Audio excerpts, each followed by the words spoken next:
Hello everyone, আমার YouTube চ্যানেলে তোমাদের সবাইকে স্বাগত জানাই। আশা করি তোমরা সবাই সুস্থ আছো, ভালো আছো। আজকেও তোমাদের সাথে একটা ইম্পর্টেন্ট টপিক নিয়ে চলে এসেছি, যেটা হচ্ছে চৈতন্য ভাগবত রচনায় বৃন্দাবন দাসের কবি প্রতিভার পরিচয়। তো ভিডিওটা স্কিপ না করে দেখতে থাকো। বৃন্দাবন দাস রচিত চৈতন্য ভাগবত গৌড়ীয় বৈষ্ণব সাহিত্যিক জগতে এক অনন্য সাধারণ মহাকাব্যিক জীবনী গ্রন্থ। এই কাব্যে চৈতন্যদেবের জীবন ও লীলার বর্ণনার মধ্য দিয়ে বৃন্দাবন দাস তার অসাধারণ কবি প্রতিভার স্বাক্ষর রেখে গেছেন।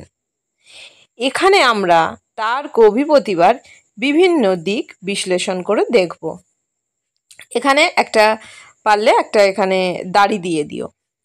তারপরে দেখো, তারপরে কি লিখেছি। এক হচ্ছে মহাকাব্যিক রচনা শৈলী।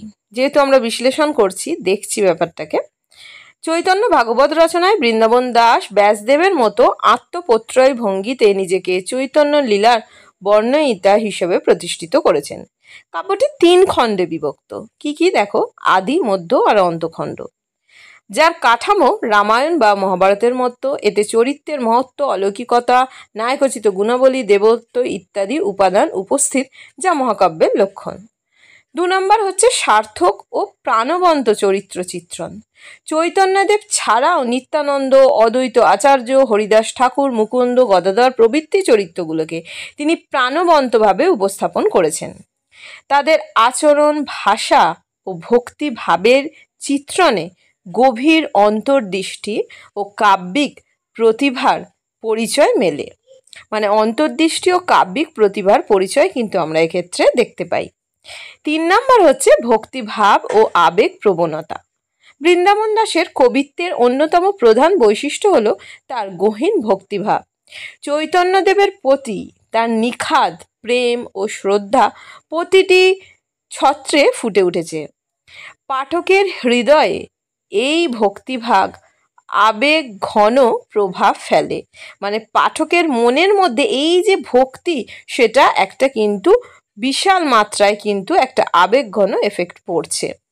উদাহরণ দেখো, যার কৃপায় মুই পাইলু চৈতন্য গুণগান, সেই গুরু বৈষ্ণবেরে করি নমস্কার প্রাণ। এই স্তবকে কবির বিনয়, শ্রদ্ধা ও হৃদয় থেকে উৎসারিত কৃতজ্ঞতা প্রকাশ পেয়েছে। তারপরে 4 নম্বর হচ্ছে লোকভাষার প্রাঞ্জল ব্যবহার। তিনি সংস্কৃত ভাষার কঠোরতা পরিহার করে সহজ সরল প্রাঞ্জল মিশ্র ভাষা ব্যবহার করেছেন, যা সাধারণ পাঠকের হৃদয়ে সহজেই পৌঁছে যায়। তার ভাষায় বাংলার দেশজ রস ও গীতিময়তা বিদ্যমান। তারপরে দেখো নেক্সট আমি কি লিখেছি। তারপরে 5 নম্বরে লিখেছি নাটকীয়তা ও অলৌকিকতা। কবিতায় নাটকীয়তা ও অলৌকিক ঘটনার ব্যবহারে তিনি পাঠকের মনে এক অনন্য আবেগ সৃষ্টি করেন।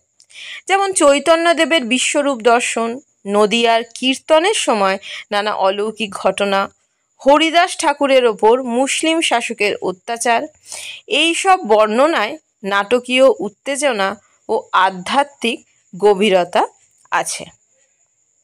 তো কারুর যদি কোনো জায়গায় বুঝতে কোনো প্রবলেম হয়, কমেন্ট বক্সে অবশ্যই জানিও, আমি কিন্তু তার অ্যান্সার দেব।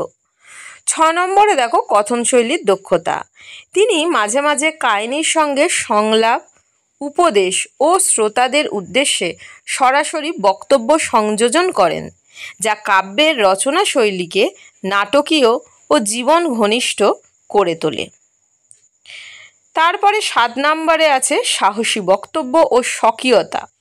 বৃন্দাবন দাস ছিলেন নির্ভীক। তিনি চৈতন্যদেবের জীবনের কিছু বিতর্কিত বা কঠিন অধ্যায়, যেমন বিরোধিতা, বিরহ, শাস্তির ঘটনাও অতি সততার সঙ্গে তুলে ধরেছেন। এছাড়া তিনি নিজেকে চৈতন্য কাব্য ব্যবহারী ব্যাস বলে উল্লেখ করেছেন, যেটা কি করেছে দেখো, যা তার আত্মবিশ্বাস ও স্বকীয়তার পরিচয় বহন করে। তারপরে লিখেছি উপসংহার।